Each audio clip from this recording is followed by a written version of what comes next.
இந்த புழு கூடு கட்டுற காலத்துல ஆயிரக்கணக்குல ஒரே இடத்துல குவிஞ்சு கிடக்கும். அப்படிதான் ஒரு நாள் சோழவந்தான் அருகே தண்டவாளத்துல பல ஆயிரக்கணக்கான சிவப்பு கம்பளி புழுக்கள் குவிந்து கிடந்துச்சு. மதுரையில இருந்து சுமார் 600 பயணிகளோட வேகமா வந்த பாண்டியன் விரைவு ரயில் இந்த புழுக்களுக்கு மேல ஏறி இறங்குச்சு. இந்த புழுக்கள் ரயிலோட சக்கரத்துல நசுங்கி கூழ் போல திரவ நிலை அடைஞ்சிச்சு. இதனால விழுன்னு அந்த இடத்துல வழுக்கும் தன்மையுடைய புழுவோட சகதியா உருவாச்சு. இந்த சகதியில தான் ரயிலோட சக்கரங்கள் மாட்டிட்டு இந்த இடத்துல சக்கரம் சுத்ததான் செய்யுது. ஆனா ரயிலால தான் நகர முடியல.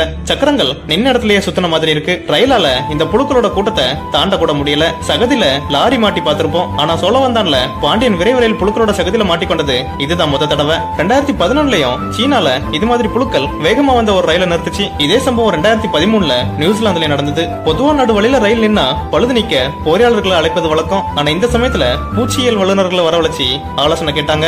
ரயிலோட போக்குவரத்தை சரி செய்ய முதல்ல தண்டவாளத்துல இருந்த புழுக்கள் அகற்றினாங்க. அதுக்கு பிறகு சக்கரத்துல இருந்த இறந்த புழுக்களோட சகதியை காரா திரவம் கொண்டு கழுவி சுத்தப்படுத்த